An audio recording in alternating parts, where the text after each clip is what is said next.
Howdy, welcome back to my channel. My name is Diana Chu here at Slowgaze. You have stumbled upon Slowgazathon 2020.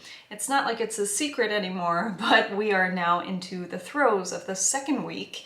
It has been a bit grueling doing the fast-paced thing, and I'm super excited to be doing this one like mini motif, a challenge for myself, and that is the Rainbow Challenge. This week I'm doing back-to-back colorful looks for you, serving up like all the makeup, even reviving some of it that I have decluttered. So if you're interested in tagging along to this little mini train, please subscribe. I also upload on under normal circumstances every Wednesday, and I do beauty related content, but mostly this channel is about slowing down and gazing at what you have, gazing inwards, what you have inside and what you have outside, and really taking stock, appreciating it, and let's do it together. So thank you for clicking on this video. I'm so excited. I have 4 palettes. I was holding up 3, but I actually meant 4. And the other one was caught in my palm. So we have 4 palettes, a couple of eyeliners, and I also have a face palette to share with you today. So I was gonna reach for it, but might as well like stick with the suspense thing. Give this video a like if you end up liking it, obviously. I do read every single comment, so thank you again for all your support. I'm not gonna do like an overwrought intro like I always want to do. We will move in to the makeup. Let's just dive in. I just moisturized my face. I will not be putting eye primer on necessarily. I'll be using like another product as an eye primer, but that's only because I found that it works pretty well to put like a cream product down and let that set my eyeshadow, but I'm also not like getting ready for the rest of the day and letting this be a look that lives throughout the day. It's more of makeup playtime at night after a wonderful dinner. Let me introduce to you the fun pigments that we'll be playing with today. This is the Charlotte Tilbury Super Blue Quad, and already you can tell how peacock and bright this is looking, especially in the reflection of this ring light that's very close to my face. These two are going to be like nice transition-y shades. I find that this almondy brown does help soften up edges when I don't want to just keep adding blue to the edges. It helps with the transition, so this is a really smart palette. It's one of my favorites from Charlotte Tilbury. This Blue Midnight Lid Luster from Victoria Beckham Beauty. Stunning in all of its glory.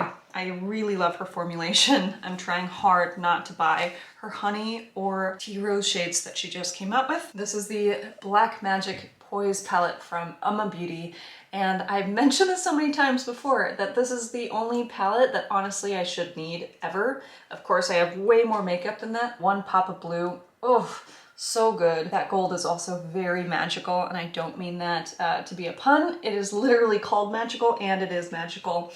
I can swatch some of these blues for you in a second here. At McGrath Labs, how could we not? Some of these duochromes, and then of course the shade here, the Glossier Pool Skywash, as well as the palette that I featured in my last green story. This is Real Fantasy by Claropsyche. This ice shade right here. This is super blue. It's not picking up really like strongly. I do have to press a little bit to get this payoff. That is going to be right along the knuckle here. What strikes me about this, it feels iridescent. It does feel gauzy. It feels like it has the ability to shift over several, I'm just like talking to the camera like this. And this is the Lid Luster. I did not have to pick up much, and already it just started to want to follow my finger. You can see that this base pigment is stronger. Blue, slightly silver shift, whereas this has like a little bit more green and teal. Then I'm gonna move into Uoma or Umoja from the Poise palette. This feels way more saturated, farther into navy, a little bit cobalt, really rich, and look at that. Stunning. It backs off from the silver, and it really takes on its like deep sultriness of its own. And then finally this really crazy Neptune shade. It's almost like a planet. I just want to dive into it and get lost forever. This shade also needs no introduction. It just is Pat McGrath. Blue that launched 1,000 blues. Now this is actually quite reminiscent of this, or rather this is reminiscent of this. Don't go by swatches. I really think that products are meant to be used in different ways other than dragging large stripes across like thicker skin than on your face. Going back in with one more layer of the Charlotte Tilbury, that is just so iridescent. So did that help me? I do want to use this shade. So what I'm getting from these swatches is that I want to use this super blue palette and actually go in with Uoma from the Black Magic palette, a little bit of Pat McGrath, and I'm actually gonna put this away. I did do a full review on these pots using every single color I had at the time, and if you wanted to see that on my eyes, that video is there for you to watch. But somehow it's reading just a little bit too like deep midnight. It's gonna pull everything down. Not quite sure how I'm gonna play with that powdery blue shade, and I'm not gonna do anything groundbreaking. I just wanna play with makeup. This is stronger than the Lawn shade, the green hot lime shade that also is in the Skywash formulation. I actually think this works really well for my skin tone, weirdly. Like I feel not sickly putting this on, even though it has so much chalky white. That said, I don't really wear it often. Like I don't go out in the world like this, but somehow it just feels like right. It feels like it captured something that nothing else in my life has captured before like this. I'm looking a little peaky because I just scrubbed off, literally scrubbed off my green look, changed my sweater, and that's behind the scenes. I have to keep up with my filming schedule, so I hope you don't mind. I'm looking a little bit rugged. I'm sure it will calm down in the interim. So another part of these videos is I kind of want them to be more finger painty. I think that's kind of a nice challenge for myself. So I am gonna go in with the Charlotte Tilbury Prime shade, this beigey color here, and literally prime my lid on top of what I put down with the cool blue. That brown shade from the same palette, just tap it slightly, and go in where my crease would be. Now this looks insane to where I think I will build that blue up to. Very unconventional. It's not like something you see or necessarily I would recommend, but it's giving me that bronzy shape. It's starting to like do the outlines for me, so I know where to go, if you know what I mean. Ice. She was so beautiful. Bonnie Tyler blue is what I wanted to call it, but I don't know why. Somehow the Skywash is working great as like an eye primer. I can feel the powder just wanting to grip to that. I did not mention the Marc Jacobs, I think it's Tidal Wave. No, this is Out of the Blue. This is my favorite blue liner. This blue cobalt shade is just life. Following what I have and getting it straight into my lashes. I apologize for this redness. It does seem a little bit disconcerting, especially with the blue. It's only gonna look more red. Dip in now to this navy shade, as well as a little bit of this. So I'm gonna do a little bit of this and a little bit of this. I know it looks crazy. Then I'm gonna pick this up from the Pat McGrath Labs palette. Layer that on with my finger. I know I'm covering up a lot of that nice icy powdery blue, but I really think it helps because sometimes colors that are more unnatural, a stark blue on my skin does not always bode well. So I feel like I need to go through the steps of just blending and prepping and building and smudging. Literally the most fun parts, the finger painting parts, making an entire mess. Stick with me here and we'll get somewhere. Also, when makeup is a little more undone, don't you feel like that just gives you all the more reason to like stare at it? Yeah, that rock and roll fallacy or that feeling of like, I don't care that much. Not even gonna do a wing. It's just gonna be that diffused ombre look that just starts to really smoke out my eyes. And taking a look at what I have down, I am gonna go in again with that Charlotte Tilbury Quad, a little bit of these two top neutral shades, and I'm gonna bring back a little bit of that bronze. I do think that made a difference. Dare I go back in, especially with my inner corner, kind of like last time? I might do that. A little bit more Glossier and then a little bit more ice from the Claropsyche palette. I don't usually put inner corner anything. Yeah, I'm glad I did that actually. It does kind of pull the shape of my eye out even though I'm not doing a cat eye. And then with the ice going in again and just topping that off. It has the perfect amount of white mixed into the blue. I feel like a true pastel, but it's not like a whisper. I think it's time to put that shimmer on. Why beat around the bush? I said I was gonna use some of Uoma. Taking that Uoma shade, very sultry, and I'm gonna put that to the outermost corner. Now I took a little bit of a look at how this is faring, and I think I do need to do a little bit of detailing with a brush. I am gonna go into Uoma because it is the closest to my lash line that I think it's okay if it's a little darker. That Pat McGrath Labs though, that is such a blue palette. Pat, pat, pat. Continue to sing the song of Pat and go in with this hot, bright blue that will just tie everything together and make all my dreams come true. I'm gonna concentrate that. Did you see that? I literally just stamped. So much came off. So let me spread the love a little over here. Can someone just reach through the screen and stop me from dousing my entire body with this? I am getting a little fallout, but that's my fault, just for going in ham with a finger and expecting everything to be okay. It is a glitter formula. It is going to want to spread out. For once, I am glad that I did my eyes first. This look, even though it seems really like straightforward, outside to inside, light to dark, this somehow feels a little fussier than the green look that I had done. And maybe it's because I had rehearsed it once unwittingly. I had wanted to just make it a one take look, but I lost the footage, so I had to repeat it just to reshoot it. And anything you do more than once, obviously you're going to get a better payoff and a more cohesive, comprehensive story. So I'm just going in with a little bit more of this mix, the top row mixed. I just want to blend that out a little bit. If you heard the bath running this whole time, it was my husband Ben in the next room trying to wind down for an evening, no doubt.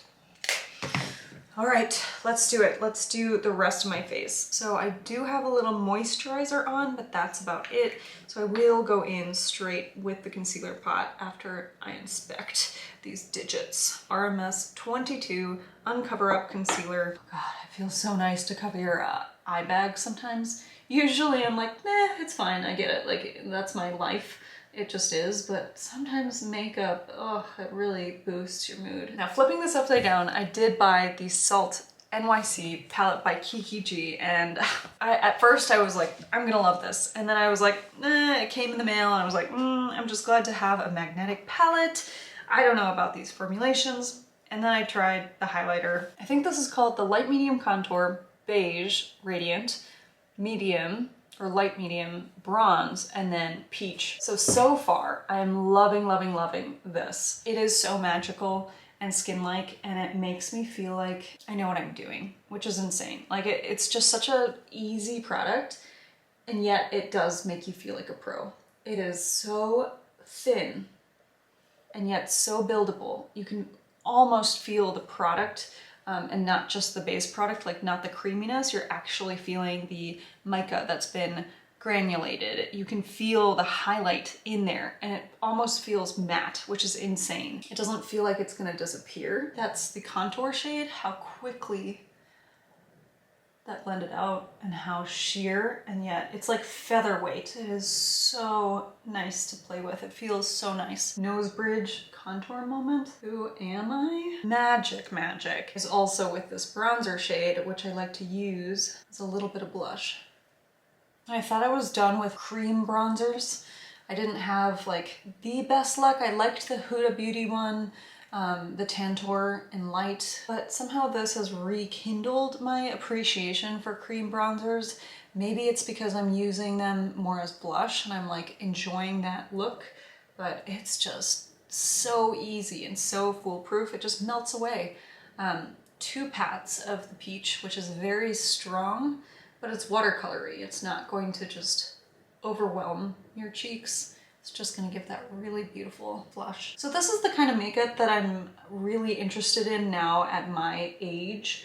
I want something that feels effortless, that feels sophisticated and foolproof, but I know how to use it now, and I know how to moisturize my face. I know how to cover acne, and I know how to conceal versus just put like foundation everywhere. Like everything starts to make sense the more I dig into this product, and I think Kiki just, the founder of Salt New York, I think she just turned 30, and I'm 30, and I wonder like if there really is a correlation between all of this. There's nothing more forgiving than a cream product. The brows and then we're done, folks. I don't know if I even need mascara this time. Feels good. Feels good to say that. I'm trying not to fall in love with this brow product, but it's so hard. It's so hard not to. So I always link my products down below. I do try to tell you exactly what shade I'm using, so if I don't mention it, there you have it. And you know what? I think this is the ticket. Let me zoom you out just a little bit and I'll give you my final thoughts on the products we used today.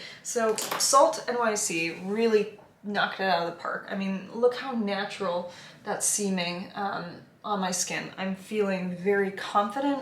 I'm feeling like it's weightless, and yet the finish is just stunning. I'll have to do a review on this. I just love this so much. The star of the show is going to be between this and this, but looking closer at my eye look, the Marc Jacobs, oh, what are you called again? Out of the Blue. The way my eyes are built, right now I have like a really small, I think you can see it on this eye a little better. I have a tiny little crease, and I was able to get in between my upper lid lash lines.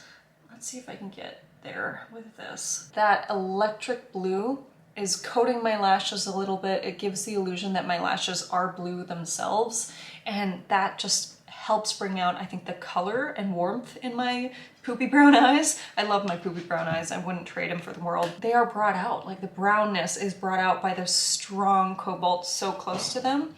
The rest is just like fun jazz, right? I'm loving the matte shadow ice. I think that's really a nice special touch. Obviously, this is like the creme de la creme. If I could have just bought this one shade, I would have been done. Honestly, these two shades. All right, I guess that's it. So we'll reconvene tomorrow. Let's do another colorful look. It's so much fun to revisit all these palettes. I hope it wasn't overwhelming to say, oh my God, I need 4 different palettes and 2 different eyeliners and a primer that's like the same color just to make a look like this. I don't think that's the truth.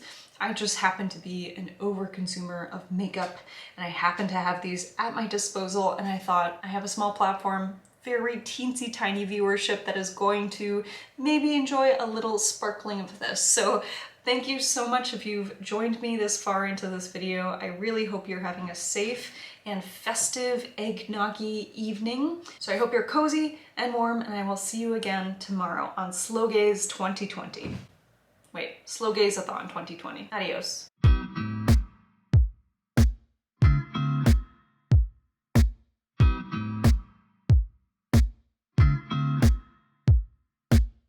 Please handle this side up. You got me upside down.